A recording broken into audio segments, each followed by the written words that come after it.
Okay, let's take a look at the garden now. We have little Applejack out here. Good morning, Applejack. Say hello to the world. Say hello, everybody. And there's Rarity up there. Say hello, Rarity. And I got to fix this barn pretty soon. I got some scrap wood, so I'm going to put some pieces up there. But they have, out of the goats that I've had, this bunch of goats and sheep that I've had in the past, and years ago I had some goats. Never any damage like these two guys. And I think mostly the damage would be, not to say any names, but yep. Okay. He's happy. Sun's just starting to come up a little bit. You see more sun coming through the trees over there. There's the sun. Beautiful. Okay. Let's take a look at the garden for a minute. And, whoops. Every now and then I'm going to shake you around because I just want to use my little mallet here if a mosquito's going to bother me. Sometimes they're out early in the morning and out at dusk too. But soon they'll be gone. So lettuce is doing good. It's getting big. Isn't it getting big? And the cucumbers are running along the side of this fence, and they're doing really well. And tomatoes are running along the inside. They're doing good. And I cut down one of these lettuces here. Yesterday I cut it down. It was pretty tall. It was tall like this one here. Just cut it right down. I'm not sure what the name is. What comes to me is like romaine or something. The tall, long leaves. Very, very good lettuce. Really nice. Let's look on this side. Let's take a look at the squash. What a beautiful morning. Beautiful, beautiful morning. Okay. Squashes. Look at this tomato plant, so tall they're getting. Right up to the fence line. It's kind of cool. Really doing good. So it's really starting to take off. You know, like I said before, when you grow things from seeds, it takes a long time to get going. Now, people that have sun all the time, things grow faster. But my sun probably hits around here, maybe around 10:30. Probably poops out around 3. So look at how beautiful. I think these flowers are so beautiful in the squash, aren't they? Just beautiful. I love looking at them. So pretty. And I see maybe one or two baby squash there. And my other tomato plant is down here. Some of the flowers didn't come up that I was hoping for along the fence line, but we'll plant other ones. This one's doing good. I see a little tomato on that one. Let me just get you down here a little bit. Hang on, hang on. Little tomatoes. Okay. All right, now what I've done to the, here's my watermelon. I got 3 now, 3 watermelon plants. What I did is I put this plastic. This is the plastic that I had when my hay came in. I had 4 bales I was keeping an eye on, put plastic on it because we were getting some rain. And then, not to mention any names,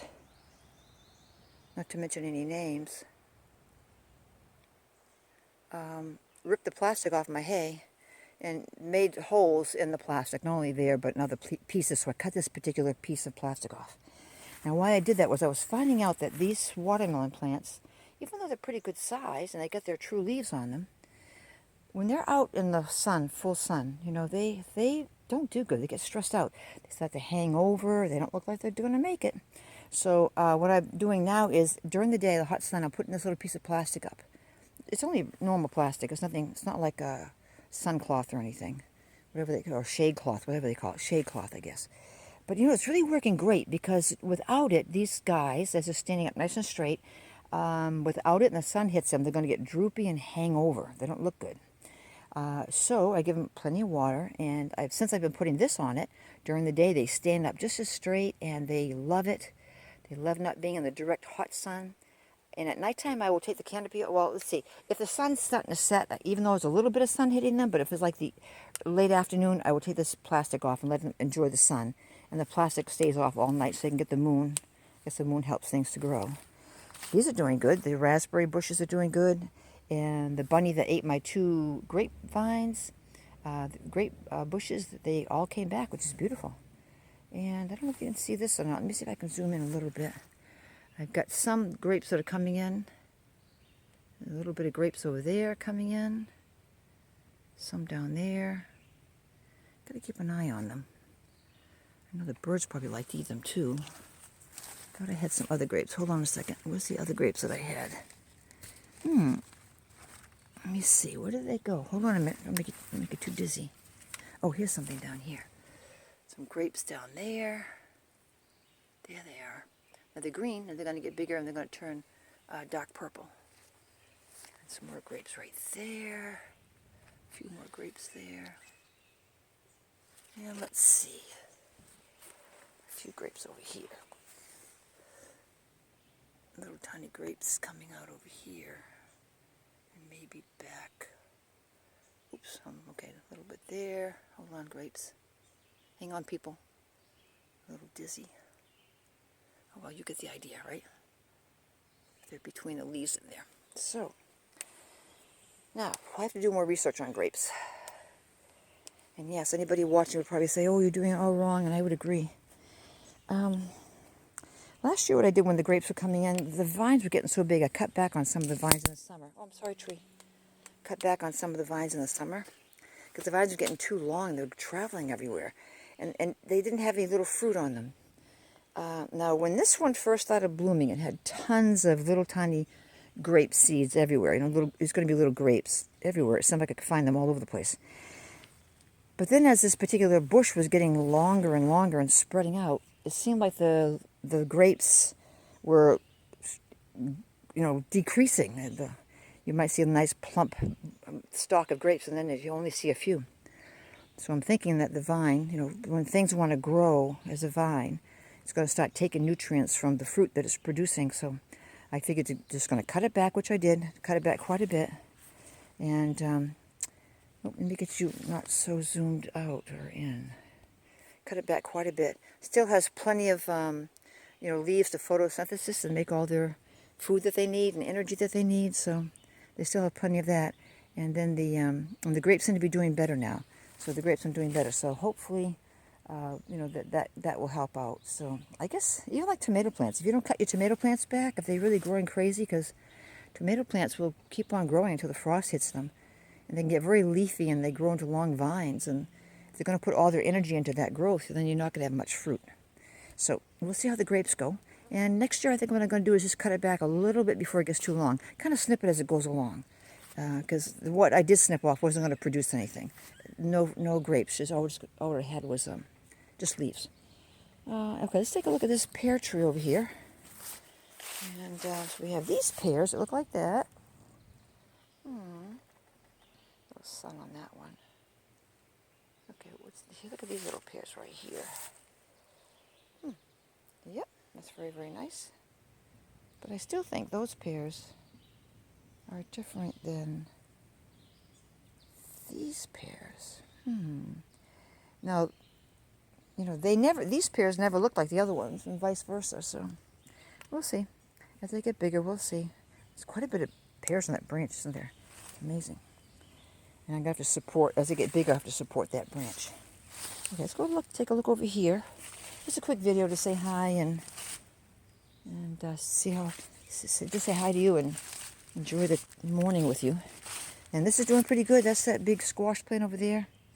Broccoli plants here, carrots in the middle, and onions on the other side. And I do have, if I can see it, I'll show you what it looks like. Now, squash plants are very picky and thorny. Okay, let's see if we can, see that little guy down there growing? That little yellow squash? It's kind of cute. It's got a flower on top of him. And hopefully all the other little flowers will produce fruit too. Carrots doing good. Onions are doing good. Onions have little tiny onions growing out of them. That was an experiment I did. I have to do more research on onions. And some people buy them already started. I just threw some. Did I have seeds? Yeah, I just threw some seeds in the ground. Some people buy them already started, you know, and they just put them in the ground. They look like long grass they're putting in the ground. But look at this. Cool. So in the onions, see how they have little tiny onions growing, little bulbs there. Yeah, they're too close. There's too many in that spot, absolutely, but that's okay for now. We'll see what they do. There's a little bulb in there, so it's kind of cool. So no doubt put in one of these stalks at a time. I started that in a very, very small container, just put a couple seeds in there, and I stuck it in here after it was taller. So we'll see what happens. The garlic is doing good. The garlic in that bucket over there, that's doing good. It's growing. So not too bad. So things are doing pretty good. Oh, take a look at the grass. Then I'll let you guys go. It won't keep you too long. The grass is doing really good. Zach did a good job spreading the seeds. Isn't that pretty? We never had grass here before. Just kept it leaves and rustic looking. And the old Chevy was parked right there. And then look at the mound. We have a much smaller mound now, and see the grass growing on top there and along the side. That's kind of cool. So he's doing a good job. So that looks really nice. I can see the back. All those big sticks back there came from that mound we pulled. Zach wanted to pull down, so we did that. Doesn't it look nice? So we'll see how it goes. I mean, next year we'll have some leaves and things, but I think if I just take a lawnmower and whack everything down, it'll just chop up the leaves, and then the grass can continue to grow like that. But it's doing really good, so I'm really happy about that. Let's take a walk down here to my stick wall so I can show you a little bit of how much sticks we took out of here. Yeah, so here it is on this side. And really what you can see now, the barn and things like that, and some of the fence. When it was really high, you couldn't really see that, you know. I mean, you could see the top of the barn, but we took down about 2 feet, I guess it was. And most of it all basically went here on this stick wall. So if you come over here, you're going to see a lot of limbs and things that were covered in that mound. So we have some roots and some limbs, and all this is covered up. So it just kind of makes my stick wall thicker, and I can see it better. That's my property here. My neighbor's on the other side. So just the stick wall here. It's kind of cool. I like rustic things. And then I have a fence for the goats over there. This I'm just filling up with leaves. We don't plan to do anything with this. Years ago, this was like a water area. But just over the years, just, you know, putting barn things, barn bedding in here, and leaves and stuff like that. It was a small area. Just kind of filled right up. So, I mean, it filled up, you know, with land and soil, so that's nice. Nice to have that. Less mosquitoes, less water sources that just sit like that, like little ponds. This really looks good. So he's very pleased with that, and I am too. Very happy it turned out like that. So that's really nice. So let's go up here for a minute. It's a peaceful morning. I can't believe. I don't know. Today's the 15th or 16th. One of the two. I cannot believe how quickly time is going by. But anyways, we're going to get some stuff done. I'm hoping we'll see, next week, I guess. Next week I'm going to finish off a little bit of wallpaper underneath my cabinets. And I'll show you how it looks. But I guess that's about it for today. Just want to say hi and talk a little bit about the coop. And what I'm doing with it, which makes it more successful for myself. And so it'd work out good for some people, but other people it wouldn't work out good, you know, because of the size and everything. But for my girls, it works out great because I have the whole area to play in. So I guess that's going to be it for now. So you people have a wonderful, wonderful day. And I will catch you up a little bit later. And God bless you. And thanks for stopping by and chatting with me. Bye now.